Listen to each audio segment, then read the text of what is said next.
Hey, good morning, everybody. Snowy day here in Michigan. Our kids had the day off from school today because of the weather and the roads and stuff like that. So we got a lot of kids that are probably outside playing or perhaps inside playing video games. You know how it goes, how kids are anymore.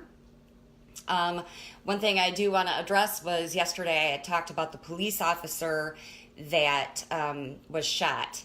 At the time that I went live yesterday, the perpetrator had not been caught. Well, due to all the prayers, they have been answered. He was caught. He was shot by police officers because he did engage in gunfire with them again. So he was shot in the arm, and I'm sorry, I just said shart, and I can't. Oh man, all right, sorry, my bad. Yeah, that's the little kid in me. Okay, so anyway, yeah. Anyways, he's busted. They got him. Shot and everything. So it's a good day. Justice is served. Now let's hope that the court system takes this one seriously. This guy had been in a ton of trouble before and probably should have been in jail to begin with. But you know what? It is what it is, and they have him now, and hopefully he'll never get out again. So, one of the things that I'm going to talk today is challenging those negative thoughts.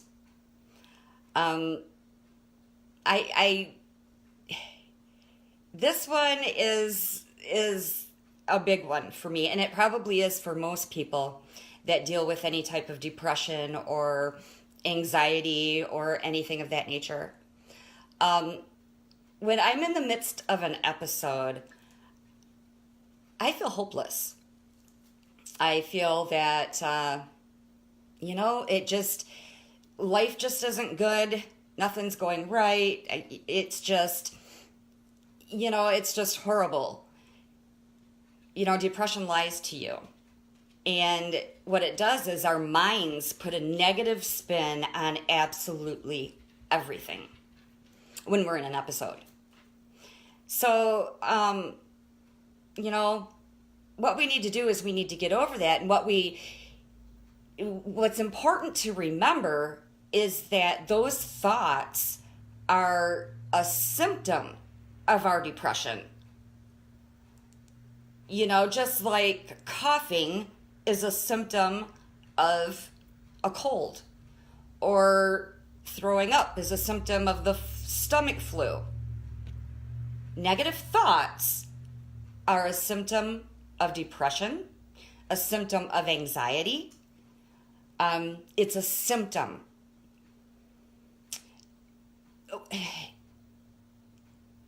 What those negative thoughts are called in the psychiatrist world, they're called cognitive distortions.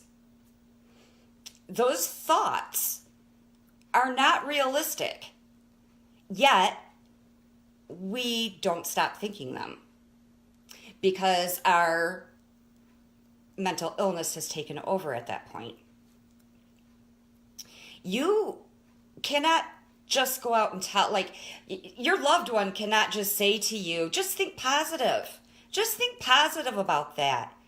You know what? If it were that easy for us, we would. Because none of us want to suffer from this. And a lot of times that's why people don't go get help. It's because none of us want to be suffering from this. It's not that easy to just say, think positive. However, over time and a lot of practice, you can get there. And I'm going to tell you how. But I want to go over the different types of negative thinking. Because believe it or not, there are different types. And people will fall into different categories of the negative thinking. And one of them is like the all or nothing. It's everything is bad.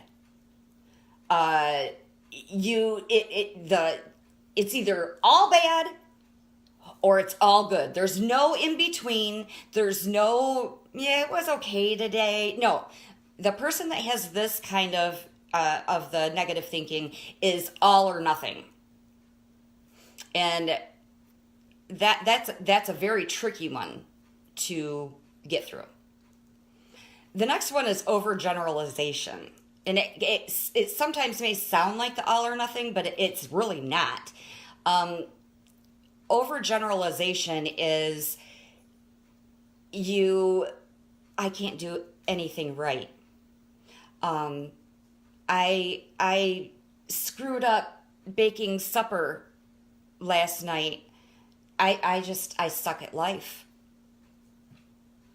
That you burnt supper. So you believe that all of life is just negative. I happen to fall into that category when my depression begins. When I'm beginning to fall down into that hole, that is one of the ones that take over my mind. Everything is bad because this one thing was bad. The videos. If I screw up and I stutter throughout a video or forget what I'm going to say or something like that, I will, in my mind, say, oh, that video sucked. So that's the overgeneralization. Then there's the mental filter. You ignore all the positive things that are happening in your life and you focus on the negative. You cannot, for the life of God, see anything positive in your day. It's all you see is negative. So yes, there are good things happening, and you know what, everybody else may see that, but you can't. And if somebody tells you, well, think about this, you're going, yeah, but, and then you come up with the negative in that, see this. You diminish anything positive. And jumping to conclusions. This one I'm really good for too. And you can ask my husband. I will interpret something in a negative light without any evidence whatsoever. I will believe that, you know, I can't even think of an example right off the top of my head because I actually live that one quite often, but let's just say, well, I was supposed to get a phone call from so-and-so today, and they didn't call, so I don't think they like me anymore. Or, you know, this person asks everybody else to go shopping with them, but they never ask me, they hate me. So I am really good for that one. And it's one that I really, really have to work on to not keep falling into that. And sometimes some of these things that I'm talking about don't even have to necessarily happen just in an episode. Sometimes you're having a great day, but that jumping to conclusions like mine can happen on a great day. So episode, yes, these are the way our brains think, but they're also sometimes the way they think when we're not in an episode. And it is very sad, Janice, that some of us cannot see the positive in certain things. Most of the time, when you can't see a positive, it's because that person is in an episode. And it's possible that there are some people that are just very pessimistic. I'm not pessimistic. I can find the positive in everybody else's life. You ask me and I can point it out in a heartbeat. It's finding it in my own life that I have a problem with.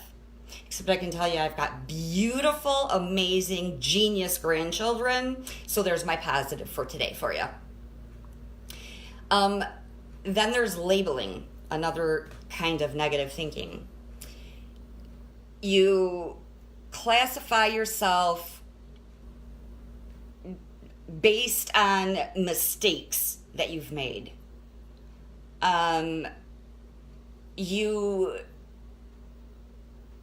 You went into the ditch over winter, so you are forevermore a bad driver.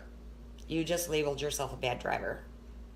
I'm an idiot because I couldn't pass that test. That's the label. You label yourself based on a mistake that you've made. Nobody else, my husband cannot see what I see. It's because, well, we're two different people for one, and we have different outlooks on life, but it's the same. I know, hard to explain. But because my brain chemistry will go, it's just different. And Janice, it is super confusing. And because of that, I believe that is where the crazy word comes from. It is hard for me to explain to you what I'm thinking. So, as a person that doesn't suffer, how would you begin to understand what I'm thinking? It is confusing. Getting those words out, getting the thoughts to make sense when they don't even make sense in our own brain is confusing. It's also a big reason why people don't get help. That's weird, Jalen. We'll have to look at that maybe this weekend, and we'll go through it and make sure that you're getting the notifications. 1 second. It's really funny. I talk all the time to everybody, so I don't know why my mouth gets so dry when I do these. And Charles C. Gale, you are so lucky. I'm just kidding. But I'm glad you're on. I haven't seen you on here. And everybody, Charlie is my daughter. Jalen is my daughter. Kendra is on here somewhere. She's my daughter. So I've got 4 of my children. No, 3 of my children. Unless Terry's on, I don't know. But, so yeah, it is super confusing. It is super confusing for the person that goes through it. And it is super confusing for anybody that lives with that person. And I said Terry, but I wasn't sure if she was on. So that I do believe is where that crazy word comes from. Like I said, it is when you live inside your own mind and you're stuck there for a while. I said Kendra. See, now my children are fighting over their names. Gotta love them. Got to love daughters. But I do. And see, they make me lose my spot. See? Darn kids. But anyways, living inside your own mind and try to get somebody else to pull them in to understand how you are feeling about something is almost impossible to somebody that doesn't suffer. But I can relate to anybody else that suffers from anything because I get it. I get that you're in a time period where everything is negative, and in 15 days, everything's okay. Our brains are inconsistent. One day something may bother me, and the next day it might not. It is hard. It is hard, and that's why we need to make sure that we are bringing awareness to this. Because if you see that in somebody, I always hear women are fickle. They can't make up their mind. They're going to change their mind every 5 minutes according to their menstrual cycle. Yeah, you know what? That's true. We might. But you know what? We may also be suffering from depression. from anxiety, from any of that. So we need to be aware. When somebody tells you that they can't explain it to you, they really can't explain it to you.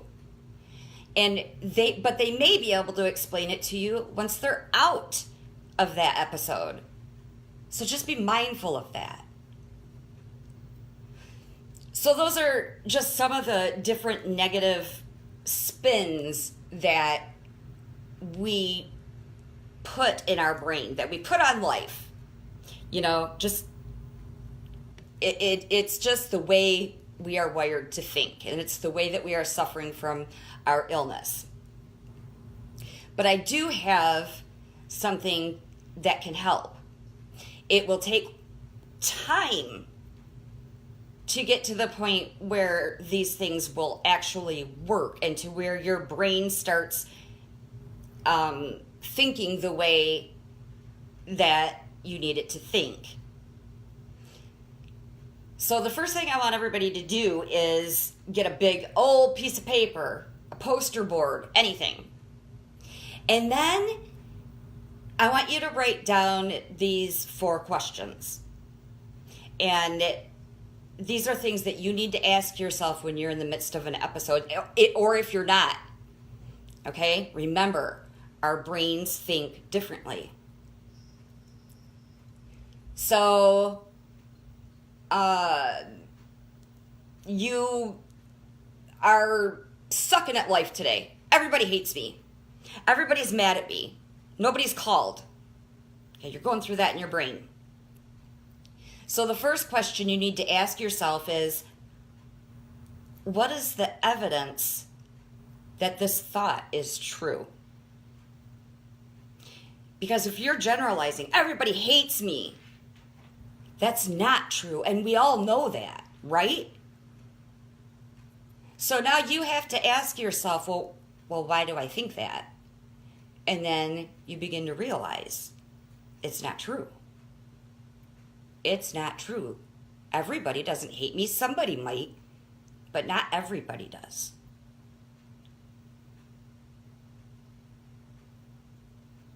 The next question to ask yourself in this: what would you say to your best friend if they were thinking what you're thinking?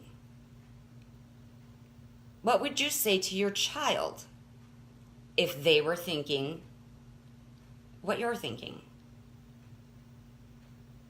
And make sure you use somebody that you truly, truly love when you use this question to yourself. And actually, if you're going to make the sign, you can put that name in there. Make it very personalized to you so that it means something. What would you say to your best friend that just said to you, I don't deserve to live anymore?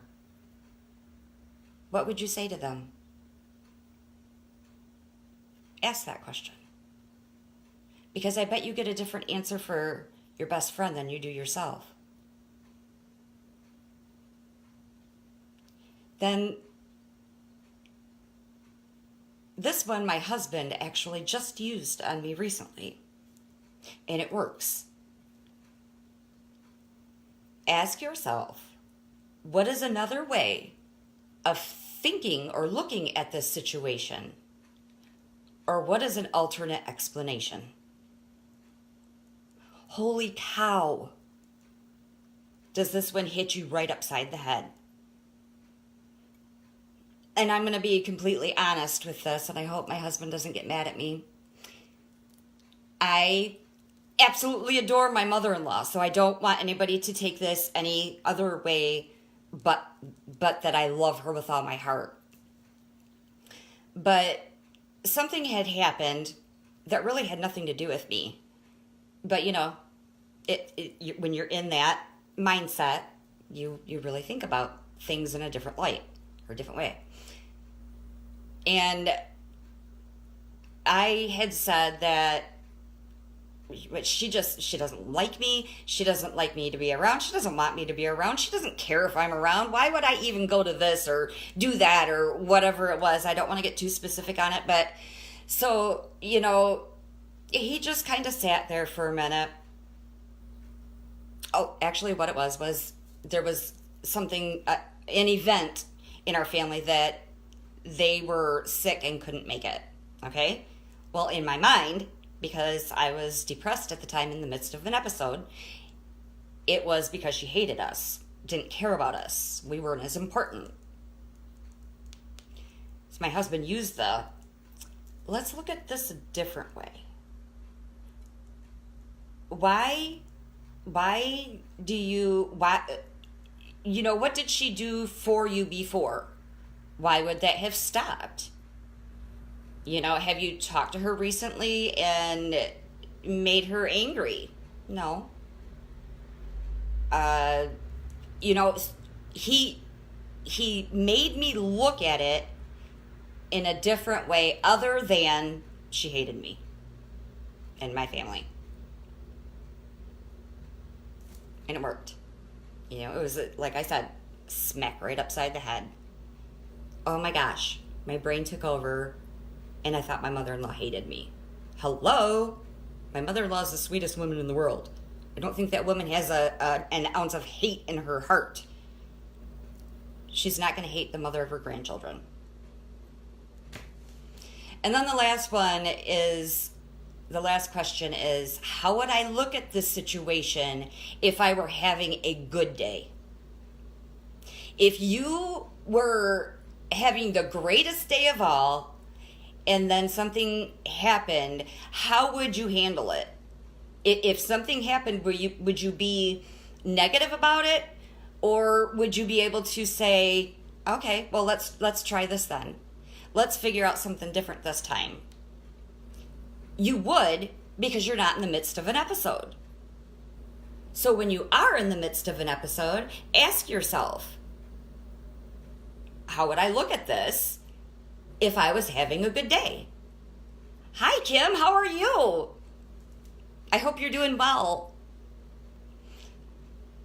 So just ask yourself that question. If I was having a good day, how would I look at this? And you ask yourself these 4 questions, and by the time you're done with the situation, you're going to realize that your thoughts, your brain is lying to you. They're false thoughts. They're the cognitive distortions. It's the same thing as a person that has an eating disorder, and we can look at that person and we can see how thin they are, but that person thinks that they're super fat. It's the same thing. You're looking at it through the lens of an episode. So try these out and do this every day.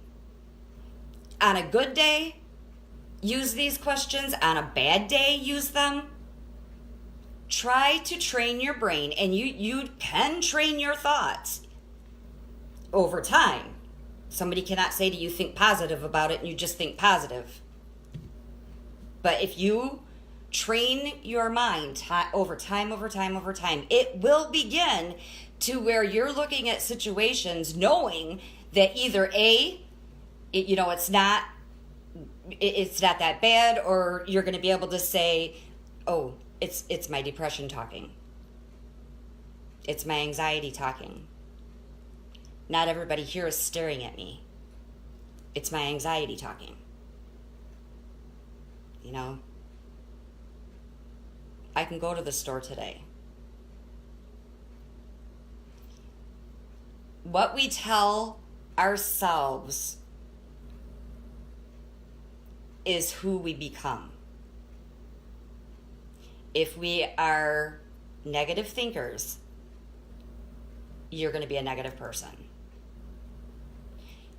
And I'm a very positive thinker. when it comes to everything else, I can find the good in just about everything for everyone else. It's my own thoughts about my life, about my parenting, about my being a wife, about me doing these videos. My thoughts are what mess with me. So just try it. Try it out.